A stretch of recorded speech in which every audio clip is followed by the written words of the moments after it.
Welcome to Lead and Follow, a podcast that explores how great collaboration actually happens. I'm your host, Sharna Fabiano, author of the book Lead and Follow, The Dance of Inspired Teamwork. And I'm pleased to bring you the latest research, insights, and learning methods to help you work together better with the people around you. I help founders, solopreneurs, and new leaders become great at collaborating because I've seen how much more becomes possible when people integrate their ideas, perspectives, and strengths in a practical way. To learn more about coaching with me, and for a one-time discount on your first session, go to sharnafabiano.com/coaching and enter the promo code podcast. The link is in the show notes. And now, here's the episode. Today, I'm speaking with Dr. Sara Murdock.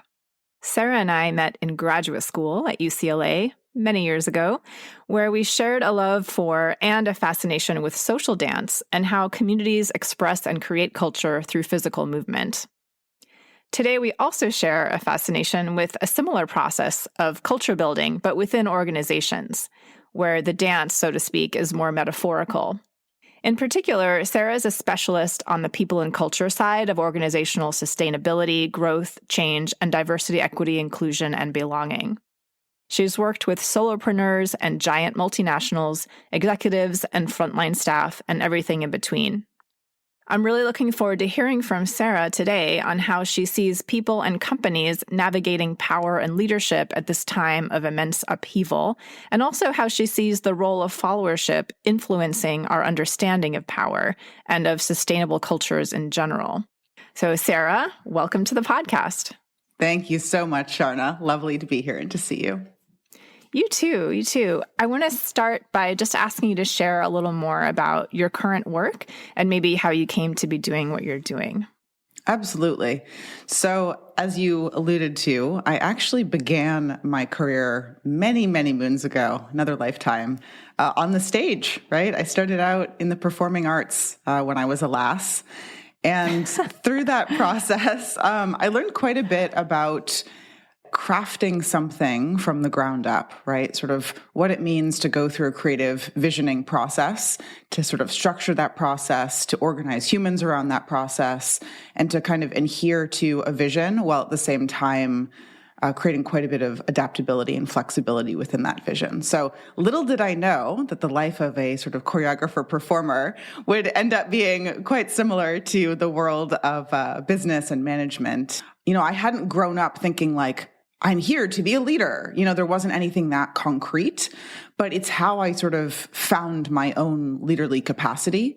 And it's how I noticed that not only could I move audiences through storytelling, but also that people wanted to be moved. You know, people actually were hungry for like a fresh perspective, or were hungry for an idea or a vision that perhaps they had not encountered in their own hearts or minds. So that kind of hooked me, I think, on the process. Yeah. Can totally see why. Yeah. So, you know, many moons later, you know, I did a master's in organizational development. I learned all about, you know, human-centered design. I did both informal and formally trained intergroup dialogues between, you know, local business leaders and folks who were more recent immigrants to the U.S., folks who maybe didn't speak English or who were working on getting their green cards. And there was a lot of sort of, you know, NIMBYism that's, you know, not in my backyard, or, you know, questions about what does this mean for our future community. So really developed a love for kind of diversification and its power across sectors, and really situated within the human experience, perhaps even more so than a business plan per se. And that's how I came to see people as the integral component of any successful structure or organizational design and its success. As you know, I did a doctorate in social impact, and sorry to all of my academic colleagues, but sort of fled the academy after that because you know, I have great love for that line of work. It's tremendous knowledge work that our culture absolutely needs. That said, I'm a very sort of impatient person, and I like things that work, and I like things that have the ability to fail fast and often, which is sort of like a note to business agility, of course. Mm-hmm. And kind of did a bit of a sectoral pivot because I saw myself being of more value and saw myself really being able to help companies and people more in the business realm. Yeah, that makes so much sense. I really love how you immediately linked leadership to vision, right? That so resonates with my sense of choreography and direction on the stage, of course. And also just the whole narrative thrill of it, right? Is that's what gets us excited, right? As people, right? Is that we get to be part of an aspirational story, right? When we follow a great leader and are part of that, whole creative process. You work specifically with sustainability, and that term, I know we often link it to, the environment and caring for the earth and recycling and all that important stuff, green energy. But your work is with people and culture. And so I'd really love to hear what sustainability means to you in terms of an organization. For sure. Great question. And I confess I often still have that association in my own mind as well. So I completely understand. A couple things. One is a little bit more bleak per se. Quite simply, human beings have struggled to not kill the other or ostracize the other for all of at least recorded history as far as we know. So to some degree it is, can we move away from physical material harm and towards something that actually has room for all of us, not simply to sort of scrape by and survive, but really to thrive.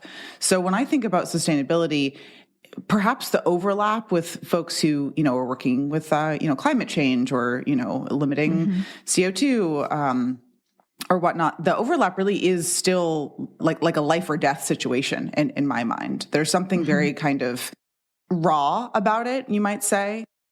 For people who might think that that's a little bit extreme, perhaps a gentler way of looking at it is that my own philosophy is that we can do better, again, than sort of just scraping by or just, surviving or just kind of, hashing it out Monday through Friday, living for the weekend. I think we can do a lot better than that. And perhaps some of that spirit comes from, my own past with art. I think that there's a human desire to transcend mere survivalism and to really, create organizational structures that we feel excited about and that are like enlivening to us. And I would also add on to that in my philosophy, the sort of purpose of an organization or a business is to create programs, products, and projects that actually add value again. So it's not just kind of like, oh my gosh, how do we frantically create something that people will purchase and then we'll get money and then we'll have a paycheck. And, that's still kind of like sharecropperism, you know what I mean? So it's, it's like, how do we create value? How do we, embrace, our human potential to create beauty and meaning? Thank you for that. I really appreciate actually both of those perspectives. And I think I do see them almost like a macro and micro, they're very similar. And it just makes me ask myself, like, what are we doing here? Are we really just scraping by, as you say, or kind of striving to just get money and get some food by Friday? I mean, what kind of life is that? It really, I think, forces us to ask these bigger questions, the human questions, especially now as there's been a big question mark around work. What's work? What's essential work? What do we want to be our work? And seeing sustainability in that light completely changes it for me. Whether it's the question of life and death, and what are our core human values, historically, and what do we want them to be? Or just on a day-to-day level, what do we want our quality of life to be like? I think it's, it's really almost an urgent question right now. Yeah.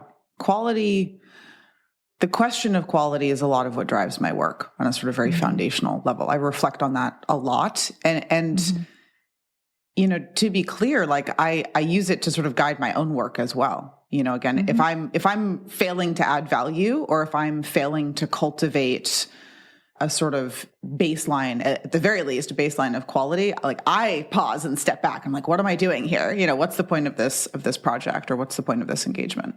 And even as you say that word value, I think, again, like my own cultural programming growing up in, as a good capitalist, it's like, oh, value is money, right? But I'm like, no, actually, it's not, right? That's one form of value, but what do I really consider valuable in my life, right? It's my creative time, it's my relationships, it's my safety. Of course, it's like, my favorite coffee and bread in the morning. But, it's really much broader than just like how many dollars are in my bank account. Yeah, I think it's really important to think of it that way, too. So I want to switch gears just a little bit here, but I think it's related as well. In a recent conversation, Sara, you made a comment that I found so intriguing about power and leadership. And you'd said, and again, correct me here because I'm probably misremembering a little bit of the context. You were mentioning how you noticed there's a little bit of unease or even anxiety around holding power and expressing power in organizations, perhaps in leadership. So just wondering if you could speak a little more about what you're seeing there, 'cause I just found that really interesting. Yeah, happy to. This is perhaps one of the greatest, maybe conflicts, like internal conflicts, of leadership that I see today.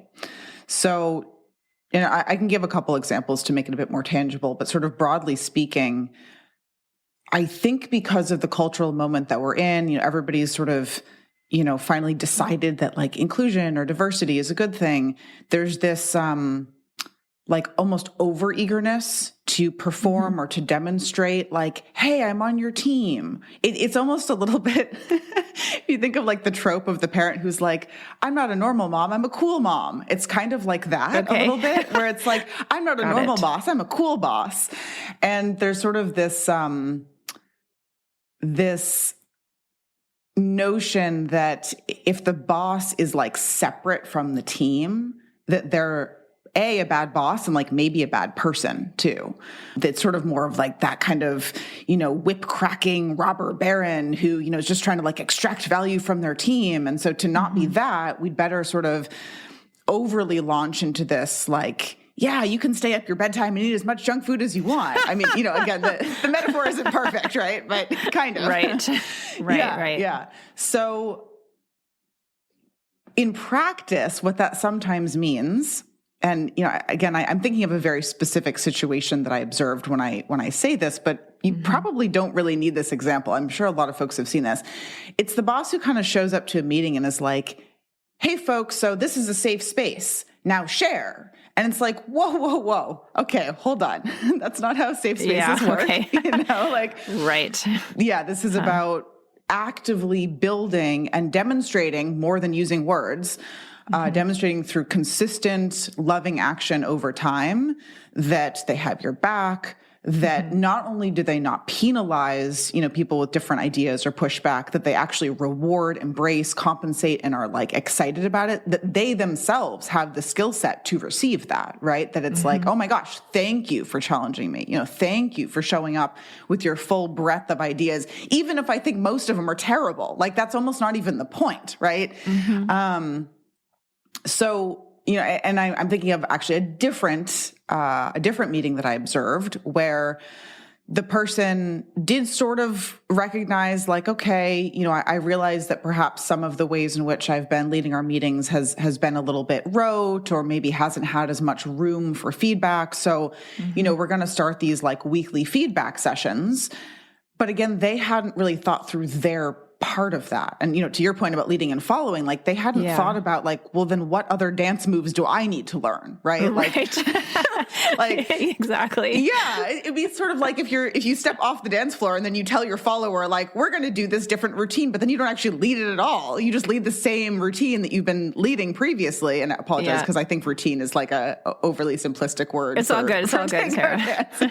I'm with you. Yeah. So it's like forgetting that you can't just read a Harvard Business Review article or get an executive coach or this or that and like decide, like wake up one morning, I'm going to be, this cool boss with this and that and the other thing and really stimulate creativity in my team. And no, like these things actually take time and skill to scaffold. And this is maybe like the contentious part, I would argue that a lot of, executives, certainly C-suite folks, senior VPs, et cetera, they've never practiced this before. So they're terrible at it. Now, I'm not saying that they have to continue to be terrible. It's just a skill like anything else. You could learn it, right? Right. But again, like most of them have understandably been very, very focused on their particular skill set. I wouldn't expect a chief technical officer to be really good at this stuff because they've been busy being a chief technical officer. Like it takes time, and that's okay. But if we sort of ignore that fact, then not only is it not going to work, in my opinion, it can actually cause active harm, a lot of cognitive dissonance. You're essentially asking your team to lie to you a little bit. You're actually asking, not intentionally, right? But you're sort of asking your team to pretend that they're down with your cool new structure and that they feel safe and that they can give pushback and they're not totally freaked out about, losing their job or being demoted or, having to spend tons of emotional energy code switching all the time. So. Yeah, so well said. And I could not help have crazy flashback memories of dancing. And I think this is a pretty good metaphor. Hopefully it'll help listeners kind of conceptualize this dual skill set that, we're all having to build. It still happens, I think, that a lot of, this is, not to throw men under the bus at all, but a lot of men learn to lead, right? That's how we do in social dance, right? Men lead and women follow. It's changing, but that's generally still a trend. So, as more women wanted to lead, and I was someone who, was teaching groups of women to lead who were interested, I noticed a lot of men would say, oh, well, then I'll follow, right? Which sounds great. It's like your boss being like, oh, it's a safe space, or the parent being like, I'm, stay up late and eat junk food. It's like a quick verbal solution. Like, oh, well, I'll just be the good man then. I'll just be willing to follow. But they hadn't trained in followership technique, right? And so, the women were like, well, okay, but it actually physically hurts me, right, to try to switch roles with especially a person, who might be larger, who isn't skilled, right, holding their own balance, who might, without meaning to, put too much weight on a delicate shoulder joint. So it was kind of, again, this kind of well-intentioned spirit, but without really realizing, because they hadn't ever had to be in that position, right? What following actually entails. And, and that, again, it's changing a lot. I know a lot of men now who are really taking seriously learning following technique and, therefore understand what it would mean to switch roles. But yeah, I wonder, if you think this idea of two sets of skills, leading and following, can help both executives, leaders, managers, and, individual contributors or team members sort of start to cross-train almost, right? In both the leading skills and the following skills, the kind of expressive, visionary, directive, and also that kind of listening, receptive, space holding, following type skill, so that we can achieve things like safe spaces and good creative dialogue. I don't know. That's sort of my fantasy, but tell me what you think about that. Not only do I agree, I would actually make a very perhaps politically incorrect statement and say that I believe that the future is owned by people with many tools in their tool belt. I do think that that's entered the sort of business discussion insofar as people talk about very measurable skills. So I'll just give a, sort of generic example. It's like, okay, how many LinkedIn learning badges can you acquire? Are you going to do, a Salesforce certification and a Google certification and you know what I mean? And it's like, okay, great. You're certainly demonstrating an ability to learn quickly and this and that. I'm not saying that that's bad. If you want to take that route, go for it, Right. But I really do mean more of relational tools, certainly, and relationality, both in terms of the other and also in terms of self. Because again, part of that code switching has to happen internally. Totally. It's the same thing. You can't just show up to the meeting and be like, I'm here, I'm usually your boss, but I'm here to be a participant, and then continue to feel like and act like the quote unquote boss, right? You actually have to literally be able to wear the other hat inside of your head. That's a really weird visual, but I think you take my meaning. Yeah, no, I totally get it. Yes. Mm-hmm. Yeah, so I would say that the future is owned by people who can truly kind of shift their own mentalities quickly, effectively, efficiently, and like sort of love the chaos a little bit. Like, I think that there has to be like a piece or an embrace of that constant shifting. You know, if you decide that you also want to get a handful of certifications or whatnot, great, go for it. Absolutely. I'm definitely a very proud nerd myself, and I'm sort of constantly, attending these seminars and this and that. But I don't fool myself that sort of, learning a bit of new lexicon or, XYZ box checkable skill is the same thing as like really honing in on my internal mental capacity.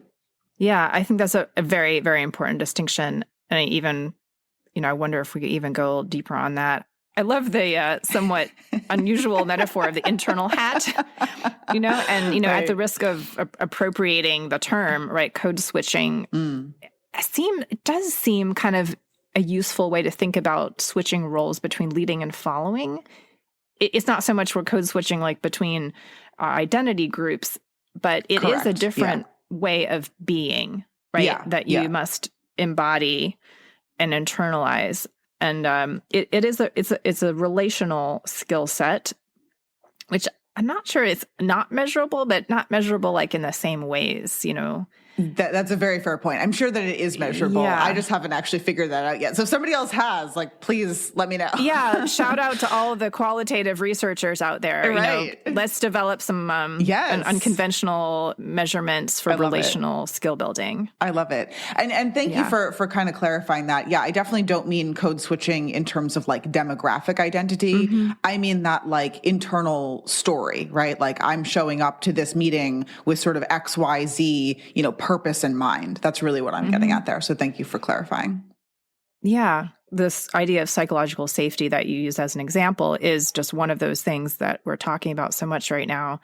I wonder if you've seen some successful mode switching, and like how do leaders, when you're in a leader role, effectively cultivate that over time? And then also how do, who we might name followers, like I would name followers like members of the group, right, who don't happen to be in a leading position at the moment, right? How do those people also contribute to safety, of the group from that mode? Yeah. Great questions. I will confess I have fewer examples of this because I don't think that many people are really giving it an honest shot. I mean, again, if people have examples, like, please let me know. I'm all ears. Send in your examples. Exactly. Listeners. Yeah, for sure. I think that, I do point to Agile frequently because I think it's sort of like that's the closest version of this that we've really discovered at scale, right? Like across an entire global situation. And there's specific components of it that I think are highly, highly effective. I alluded to before, fail fast and often. What does that look like in practice? And what does that look like outside of, software design specifically, or, product delivery specifically? So one of the things that comes to mind is really sort of cultivating a laboratory environment where failure is prioritized.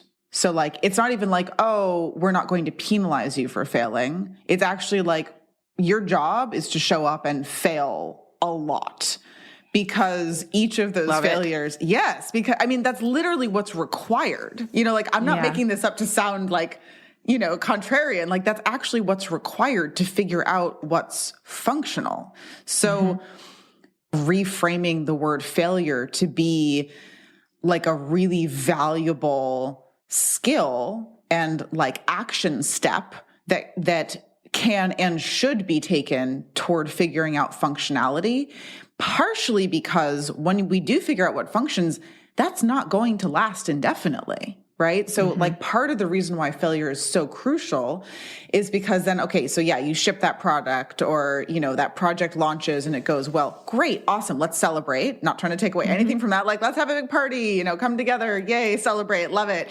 And like show up and fail again the next day. It's not like you've sort of arrived there and you're going to be indefinitely successful, or your product is going to just, be embraced by the market, nonstop till the end of time. Like, that's just not what happens. So, a couple things I have seen as being highly effective when it comes to acting upon embracing failure. One thing is actually like writing it into key performance indicators, literally saying like, we expect X amount of failure. I've experimented with this to some degree, both in formal and informal curricula.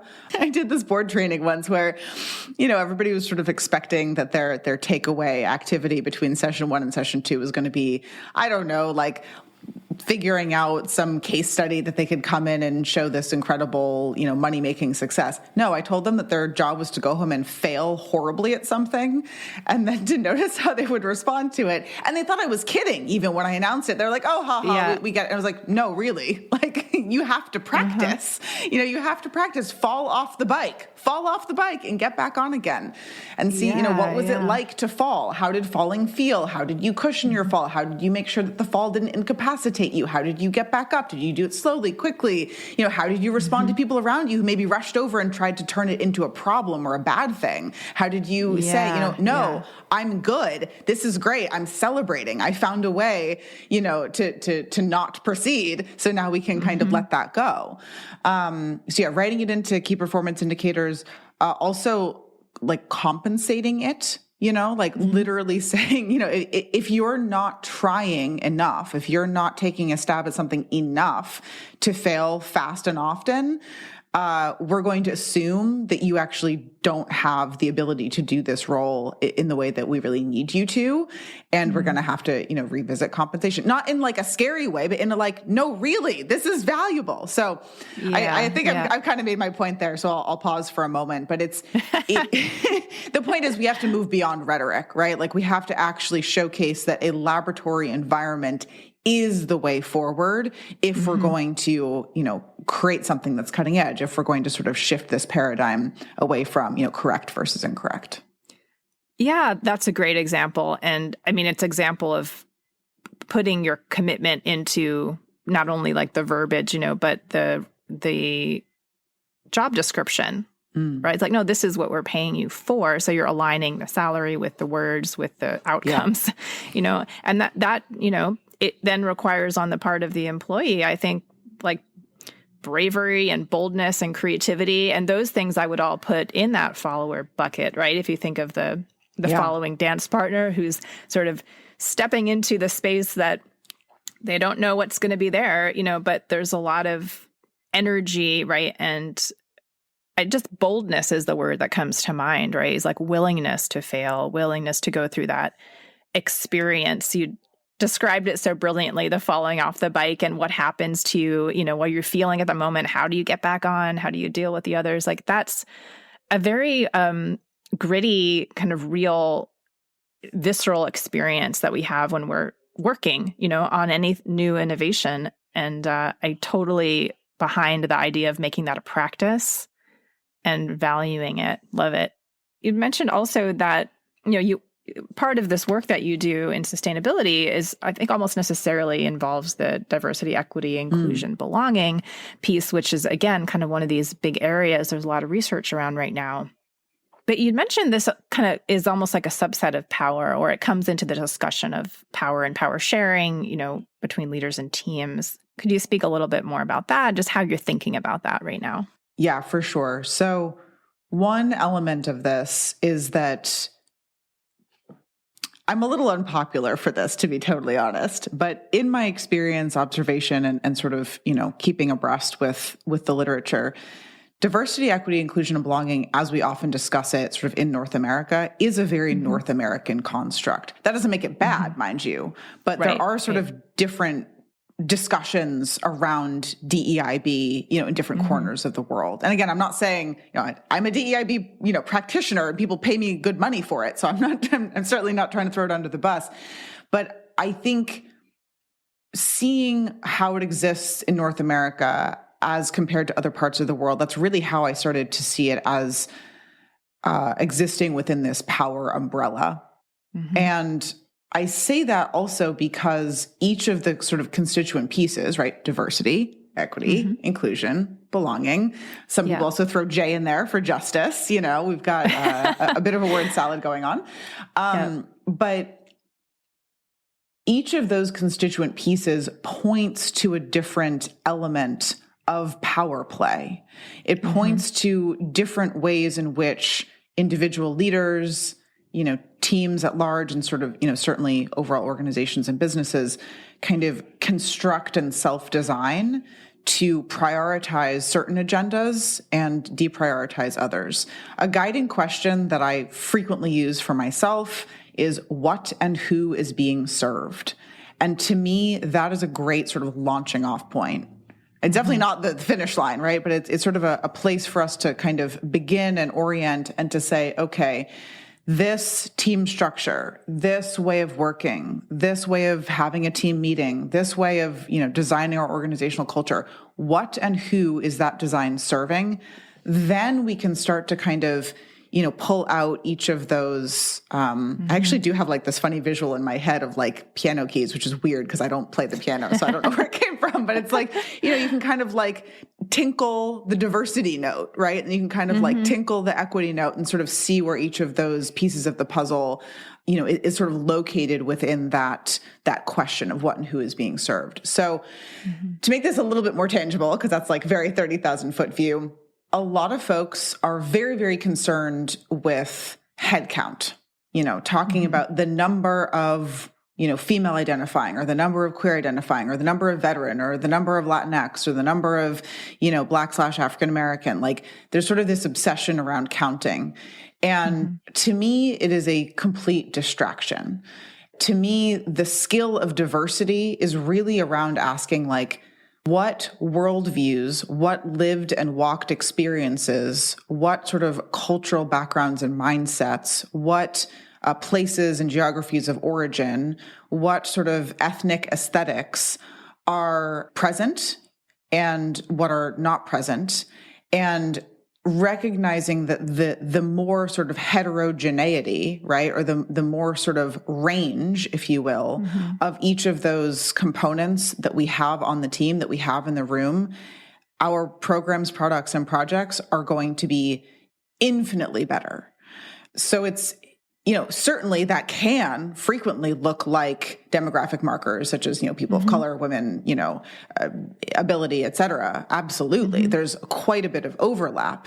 But the problem with looking at it as like, do we have enough women in this tech company? Or like, then, oh my gosh, these conversations that are like, oh, we have lots of Asian people, but then what does that even mean? There are like, there's like South Asia and, Central Asia and Southeast Asia. And I mean, I won't go into that whole question too, but it's like, that's a bizarre statement in my personal opinion.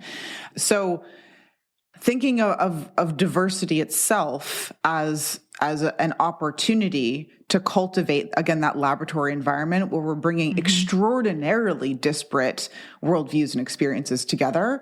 And the job isn't to like head count. The job is to actually create an environment where each of those human beings is capable of doing, an incredible job. The equity piece of the puzzle is absolutely important. And I also think that it's frequently misappropriated over into like a charity mentality. It's like, oh, how can we be more generous with, credential, maybe you don't have to have a bachelor's, maybe you can quote unquote just have an associate's or something. But it's, while I appreciate that question, and I actually have worked quite a bit in sort of pushing back against credentialing requirements, I still think that the mentality is like a little bit broken, where it's like, how can we be like generous with our requirements, rather than, again, looking at that person and being like, wow, you're really like valuable. Like we need you. We actually probably need you in some ways more than you need us.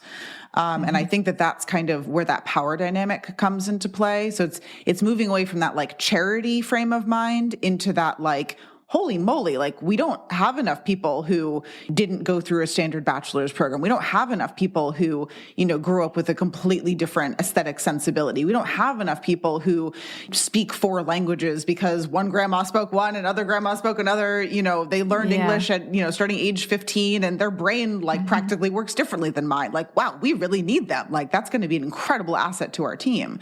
So again, I'll pause there because that's a lot of information, but I think that those are a couple of the ways in which power comes into play. I'm learning so much from you, Sarah.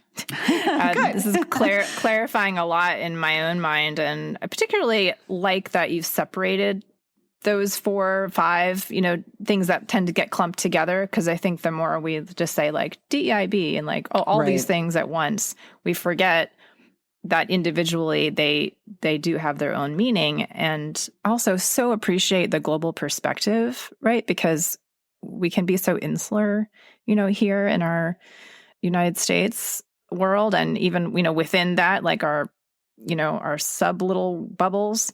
And I think just bringing in this perspective of, well, it's all about power and how we're using power, just so clarifying for me, if I just have that lens when someone, introduces this term to me, and asks a question like, who is this serving? Who's being served? Who's holding the vision for this? Who gets to decide what the narrative is? Like those questions, it seems like it makes it then almost easier for me to tackle the question.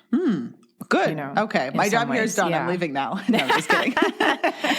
Yeah, no, it's good. And that, of course, then brings me back to the lead and follow thing. And, this, again, you'd mentioned earlier, I think rightly, that the term followership is relatively new in this conversation. So we're all still figuring out, what does that mean when we hold it against leadership? And it's going to probably, and should, have multiple interpretations, just like there's many interpretations of leadership.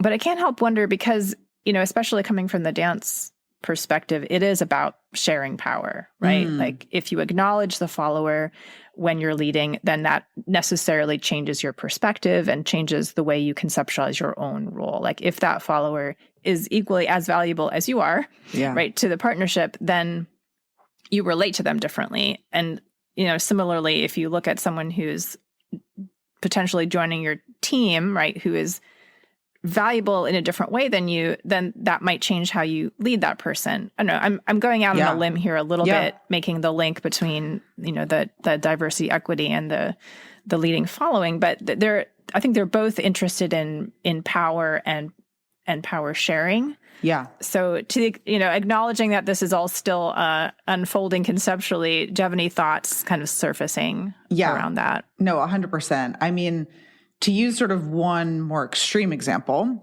we could talk about where, okay, so say a company decides, we're going to hire X percentage more, Black/African-American and Latinx engineers, right, by the end of 2022, right? Like this is a goal, it's coming down from on high, everybody's, everybody's on board.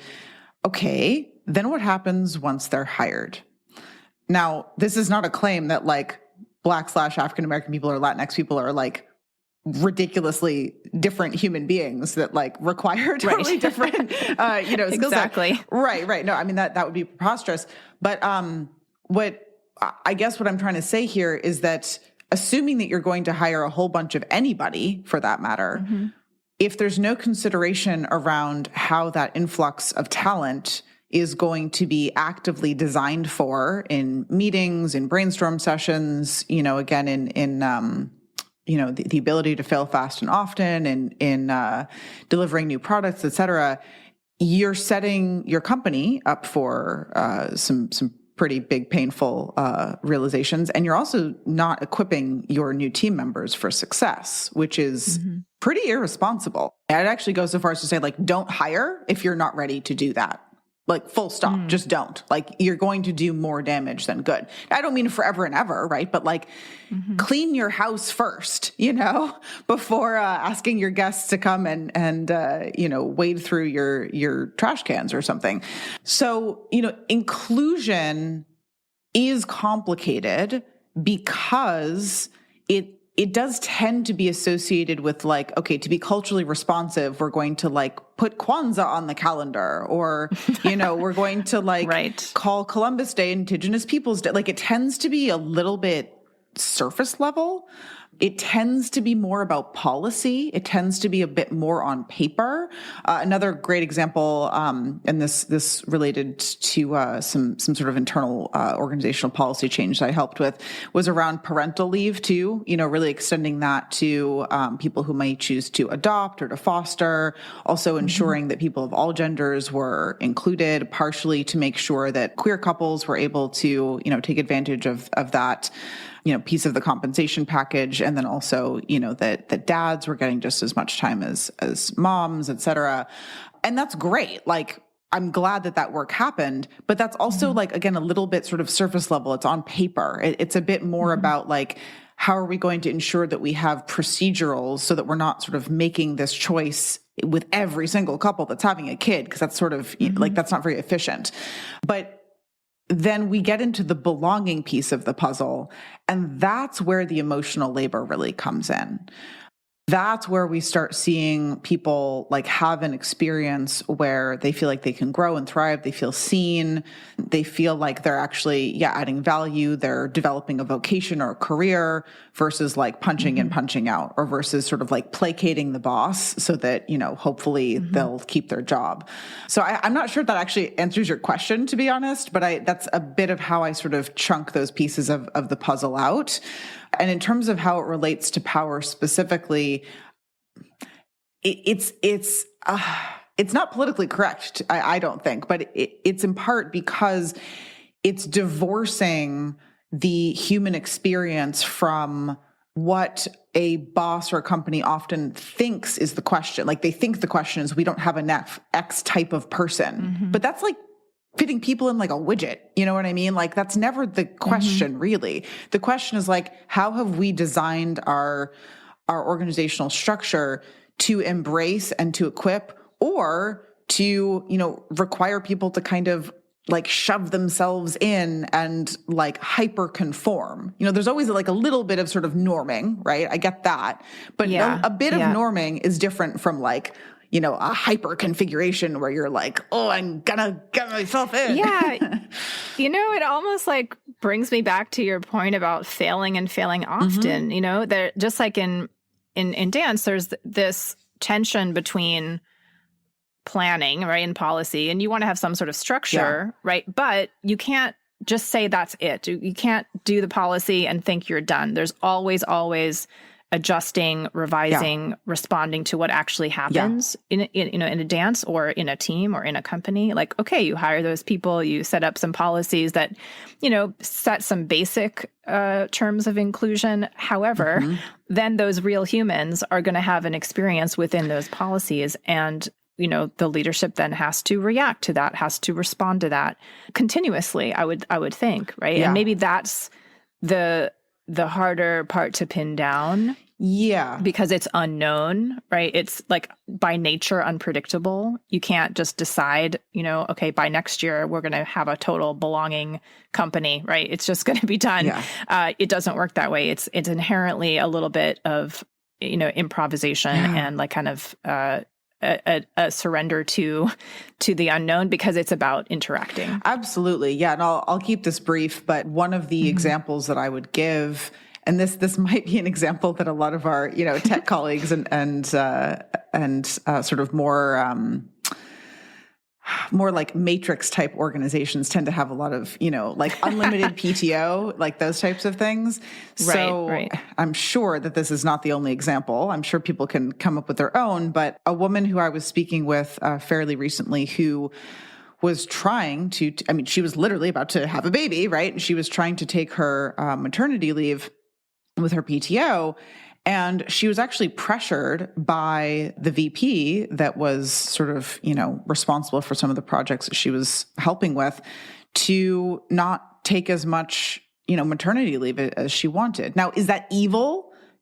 Maybe not. Like, he might have had some pretty great reason to ask the question. I think asking the question is fine, but the power dynamic comes into play because, he's her boss, and he kind of like dangled a carrot in front of her and was like, well, I understand that you need to take some time, but if you don't take quite so much time, I really think you'll be set up very well for, a comp bump and potentially a title bump, end of the year.